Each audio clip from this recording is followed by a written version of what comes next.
I filmed a video a wee while back called Scottish Culture Shocks. It was things that I'd read online that surprised yous or that surprised people when they came to Scotland or the UK. On that video I asked what shocked yous when coming to Scotland or what surprised yous or things that yous weren't used to when yous visited the UK. I got a bunch of comments that I'd never even thought of before. So I'm going to share some of what people said in that video. So this is Scottish Culture Shocks or UK Culture Shocks because there's not really that much difference. So these are things that I learned from yous. In the last video I covered things like the different words that we use. A lot of people were quite confused about the slang words that we use and the Scots words and things like that. I also covered like weather, narrow roads, time, stuff like that. So if you're interested and haven't seen that video then I'll link it below. The first one isn't really something that affects me because I'm not a smoker. The UK has a smoking ban. It's illegal to smoke in public places like bars, restaurants, things like that. Just workplaces. You can smoke outside but you can't smoke inside buildings because they used to have like smoking areas and non-smoking areas,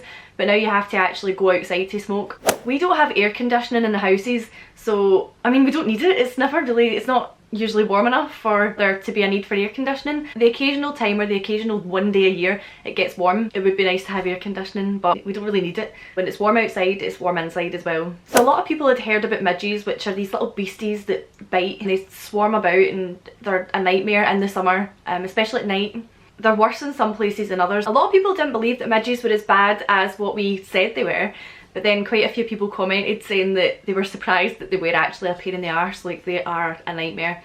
Apparently Avon's Skin So Soft is a thing that people use to deter midges. I think it works, I'm sure it does. Quite a common comment that I got was the fact that in a lot of toilets that people went in, or a lot of bathrooms, there was separate hot and cold taps in the sinks. That was like a major one for quite a lot of people. It isn't the same everywhere. Like for example in my house, this is the taps in my bathroom, but in a lot of places our plumbing is different. Our hot and cold pipes are separate, so that's why there's different taps for the hot and the cold. Just fill up the sink, put the plug in, fill it up with hot and cold water and make it the temperature you want. It's not a big deal to us, it's just something that we're used to. It's not a big deal. Something that really shocked me that people were surprised at, thanking the bus driver isn't a thing in a lot of places. Quite a lot of people said this. Mate, thank the bus driver when you get off the bus.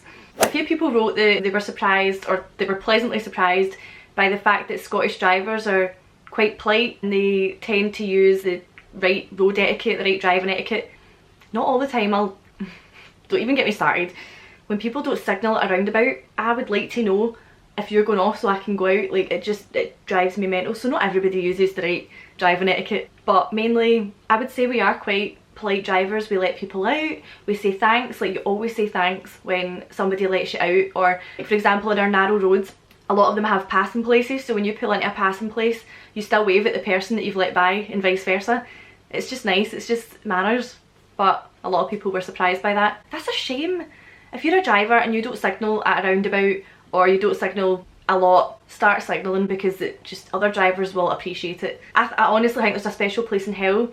Not that I even believe in hell, but there's a special place in hell, if there is a hell, for people that don't signal at roundabouts.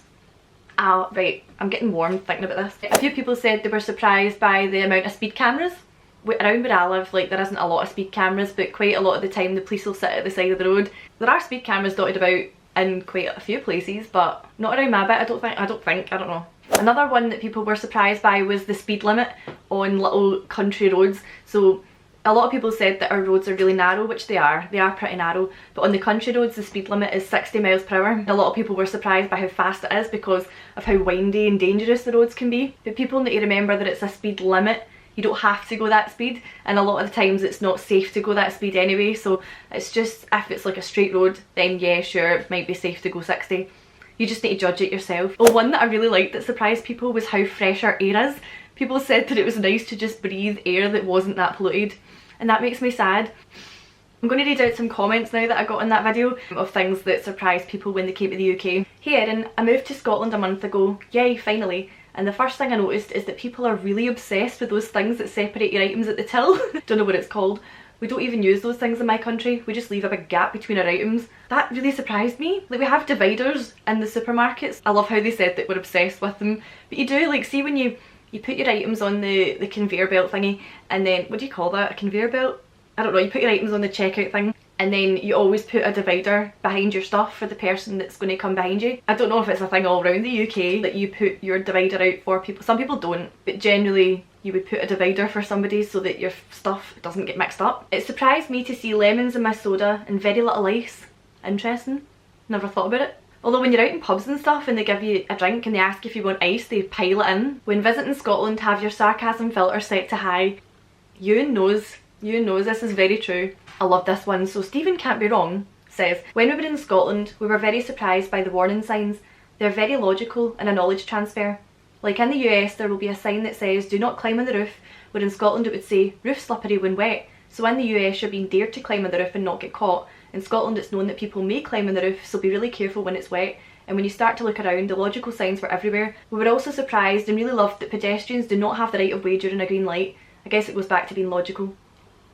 I'm assuming he means a green light for the cars. I don't know what it's like in other countries, but we have the red and green man, and then when it's a red man, you just don't cross, because that'll be a green light for the cars. Then when it's a green man, you can cross, and the cars have to stop. It's just simple. This person said, number 1, washers and dryers in the kitchen. That's interesting. Some people have utility rooms, and in the utility rooms they would have like their tumble dryer, if they have one. Not everybody has a tumble dryer here. Like, I wouldn't have a tumble dryer if I moved out. I just hang my stuff up. A lot of people I know don't have a tumble dryer. Anyway, but yeah, our washing machines are usually in the kitchen. Number 2, 2 separate faucets for hot and cold water depending on age of house. There you go, there's another one. 3, switches to turn every outlet on and off. Is that a thing? Do people not have switches to turn them on and off? I don't know. 4, drinkable water coming straight out the hillsides. Our water is. 5, little to no ice and drinks served at restaurants. Again, I think that just depends on where you are. 6, how good the whiskey is. 7, it can be freezing temperatures in July. 8, just how dang beautiful it really is. Pictures pale in comparison. There you go. I like seeing other people's insights into this. It's really interesting to me because I'm used to living here, so I don't see what it's like to come here for the first time and experience things you're not used to. It's interesting. Here's a big one. So I moved from Norway to England when I was 17, and although I think the culture shock is lesser when you move within Europe, there were some things that surprised me.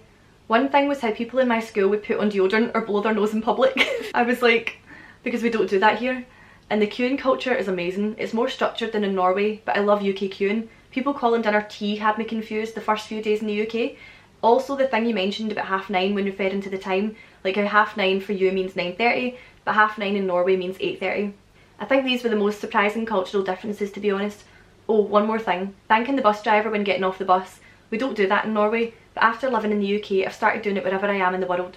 I went to Scotland after about 10 months of living in England, so I wasn't surprised by that much when getting there. I love that comment. First of all, putting on deodorant in public, that is definitely something we did in school. Like, I don't know, I don't think about it. I don't even carry deodorant with me usually, unless I'm on a night out and I'm in the toilet. Like, if I'm in the bathroom, yeah, I'll do it in the bathroom, no bother, I won't think about it. And people definitely blow their nose in public here. That's so strange.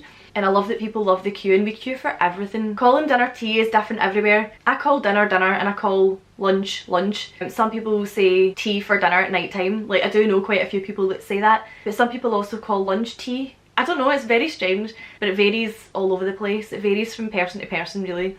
But yeah, those are some culture shocks that I learned from yous, which was interesting to me. If there's anything else that I've missed that I haven't included in the last video or in this video, then leave it in the comments below because I'm really interested by this. Also, let me know what other Scotland videos would you like to see aside from more vlogs around Scotland. I definitely want to do that. But is there anything else you want to know about Scotland, or, you know, any sit down chatty videos that you would like to see that are Scotland related? I don't know. Let me know. If you haven't subscribed, don't forget to subscribe. I upload videos twice a week, or try to. And if you want notified of when I upload, then click the wee bell down below. Yeah, thanks very much for watching, and I'll see you later.